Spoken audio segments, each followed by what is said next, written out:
அனைவருக்கும் வணக்கம். நாம் இப்போ பார்க்க போகிற தலைப்பு மற்றவருடன் நாம் பகிர்தல், ஷேரிங். ஷேரிங் இஸ் கேரிங் என்றும் சொல்வார்கள். பகிர்தல் என்பது ஒவ்வொருவருடைய மனதின் எண்ணங்கள், நினைவுகள், கருத்துக்கள், உணர்வுகள், உடைமைகள் என பலவற்றை சொல்லலாம். இதில் முதலாவதாக பார்த்தால் பகிர்தலில் நம்மிடம் உள்ளதை மற்றவரிடம் பகிர்தல் அல்லது ஒரு கூட்டாக சேர்ந்து ஒரு பொருளை பலரும் ஒரு பொருளையோ உடைமையையோ எல்லோரும் இணைந்து பயன்படுத்துதல் என்றும் சொல்லலாம். இதை நமது குழந்தை பருவத்திலிருந்தே நாம் வீடுகளிலும் பள்ளிகளிலும் சமூகத்திலும் பழக்கப்படுத்தி வருகிறோம்.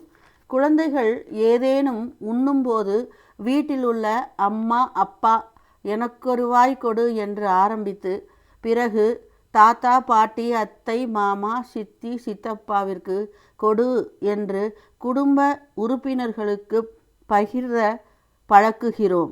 அதன் பின் பக்கத்து வீட்டுடன் தன்னுடன் விளையாடும் குழந்தைகளுடன் உணவை பகிர்வது போலவே விளையாடும் பொம்மை பொருட்களை என பகிர்தலிடம் என்னும் பழக்கத்தை பயிற்சி அளித்து பழக்கமாக்கி வருகிறோம்.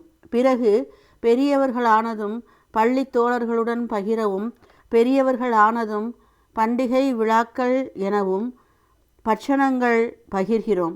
பின் பல வகைகளில் பகிர்தல் நடக்கிறது. அன்பு மற்றும் அறிவு பகிர்வு, பொருளாதார பகிர்வு, சமூக தொடர்பு பகிர்வு, அனுபவங்களின் பகிர்வு, ஆறுதலுக்கான பகிர்வு என்று இவ்வாறு பலவற்றை பகிர்ந்து கொள்ளும் நாம் அண்டை அயலார், நட்பு வட்டாரம், உறவுகளின் இடையே என நமது தேவைகளுக்கு பரிசு பொருட்கள் எனவும் சிலவற்றை பகிர்ந்து கொள்கிறோம். இப்படி பகிர்வதால் அக்கறையும் ஒரு பரிவும் பராமரிப்பும் ஏற்படுகிறது. சிறு வயதில் நாம் கடலை மிட்டாய் சாப்பிடும் போது பகிர்தலில் தின்பண்டம், கடலை மிட்டாய் என காக்கா கடி என்று சொல்லி துணிக்குள் வைத்து மிட்டாயை கடித்து நண்பர்களுடன் சகோதர சகோதரிகளுடனும் பகிர்ந்து கொண்டது இப்போது நமது நினைவுக்கு வருகிறது அல்லவா? அப்போது எச்சில் மிட்டாய் வேண்டாம் என்றதும் நமது சட்டை துணியில் வைத்து கடித்து கொடுத்ததும் நம் நினைவில் வருகிறது. அதில் சுகாதாரமும் இருந்தது. இன்றைய பகிர்தலில் ஒரே ஸ்பூனில் எடுத்து அப்படியே வாயில் விட்டு நண்பர்களுக்கும் உறவுகளுக்கும் வீட்டாருக்கும் அதே ஸ்பூனில் எடுத்து அடுத்தவர் சாப்பிடுவது நாகரிகமாக தோன்றுகிறது. எப்படியோ இப்போதும் பகிர்தல் நடக்கிறது என நாம் வேண்டுமானால் மகிழ்ந்து கொள்ளலாம்.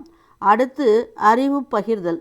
நாம் கற்ற விஷயத்தை அது அனுபவத்தாலும் இருக்கலாம், கல்வி கற்றதனாலும் இருக்கலாம், அடுத்தவருக்கு பகிர வேண்டும் என்ற நல்ல அர்த்தத்தில் இறைக்கிற ஊற்றே சுரக்கும் என்று ஔவையார் கூறுவதை அறிகிறோம். தன்னிடம் உள்ளதை மற்றவருக்கு பகிர்தல் அல்லது கூட்டாக பயன்படுத்துதல் போன்றவற்றை கவனிக்கும் போது தான் கற்ற கல்வியையும் அனுபவத்தையும் பிறருக்கு சொல்லும்போது அவர்கள் தான் தவறு செய்யாமல் தடுக்கவும், தனக்கு ஏற்படும் துன்பங்களுக்கு முன் எச்சரிக்கை நடவடிக்கை எடுக்கவும் ஒரு வாய்ப்பு அமைகிறது. இதனால்தான் சுயசரிதை சரித்திரம் என்றும், இதிகாசம் புராணம் என்றும், கதைகள் கட்டுரைகள் என்றும் பலதரப்பட்ட நூல்கள் நம்மிடையே இருக்க காரணம் என்று அறிகிறோம்.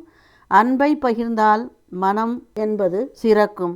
அறிவை பகிர்ந்தால் நம்முடைய மதி சிறக்கும். இதுபோலவே இன்பம் தன்னை பகிர்ந்தால் எல்லோர் வாழ்வும் சிறக்கும். அடுத்து நல்ல பண்பை பகிர்ந்தால் நம்மோடு நமது நாட்டின் ஒழுக்கம் சிறக்கும். இனிய சொல்லை சுவையாய் பகிர்ந்திட்டால் நமது சொந்த பந்தம் மிக சிறக்கும். உண்மையை பகிர்ந்தால் உலகின் வாய்மை உயரும். மென்மை உணர்வை பகிர்ந்திட்டால் உலகின் அமைதி ஓங்கும். மனித நேயம் என்பதை பகிர்ந்தால் மண்ணில் இந்த உலகத்தின் சமாதானம் நிலவும். கருணையை பகிர்ந்தால் உலகில் என்றும் ஆனந்தம் அருவியாய் பெருகும். பகுத்துண்டு பல்லுயிர் ஓம்பும் நூலோர் என்பவர் தொகுத்தாற்றுவார் எல்லாம் தலை என்ற திருக்குறளில் மனிதன் தன்னிடம் உள்ள உணவை தானும் உண்டு பிறருக்கும் அளித்து உண்பதோடு செல்வத்தை பகிர்தலையும் கூறிவிட்டு தன்னிடம் உள்ள அறிவை பிறருக்கு பகிர்வதால் ஒரு மனிதனுக்கு ஒளி சேர்க்கும் என்று திருவள்ளுவர் தனது அறிவுடைமை அதிகாரத்தில் கூறுகிறார். இதுபோல் பல விஷயங்களை பகிர்வதால் பல நன்மைகள் உண்டு. பகிர்தல் பற்றி கூறியதை பார்த்த நாம் பகிர்தலால் ஏற்படும் தீமையையும் சற்று கவனிப்போம். நாம் நமது குடும்ப விஷயத்தை பிறரிடம் பகிர்ந்தால் சிலர் நமக்கு ஆறுதல் தருவதா போலவும் உறுதுணையாக இருப்பது போலவும் இதுவும் கடந்து போகும், கவலை கொள்ளாதே என்று கூறுபவர்களும் உண்டு. ஆஹா, அப்ப உன் குடும்பத்திலும் இவ்வளவு பிரச்சனைகள் இருக்கா என்று மனதிற்குள் ஆனந்தப்படுபவர்களும் உண்டு. இதை கூட ஒதுக்கிவிடலாம். ஆனால் நம் மனதில் உள்ள சுமை குறையும் என்று நாம் யதார்த்தமாக நமது கவலைகளை கூற அதனால் நம் குடும்பத்திலேயே பிளவை உருவாக்கிவிடும் நிலையும் ஏற்பட்டுவிடும். அதுவே நமது துன்பத்தை அதிகப்படுத்தவும் வழிவகுத்துவிடும். எனவே பாத்திரமறிந்து பிச்சையிடு என்பதைப் போல் எதை எப்படி எங்கு பகிர வேண்டும் என்று கவனத்தோடு பகிர்ந்தால் நலம் பயக்கும். ஆனால் ஷேரிங் இஸ் கேரிங் என்பதை தவறுதலாக ஷேரிங் இஸ் நமக்கே பேர்டனிங் என்று ஆகாமல் பார்த்து ஷேர், அதாவது பகிர்ந்து கொள்ளுங்கள். யாராக இருப்பினும் கணவன் மனைவியிடையே கூட பகிர்தலில் வரம்பு இருக்கிறது.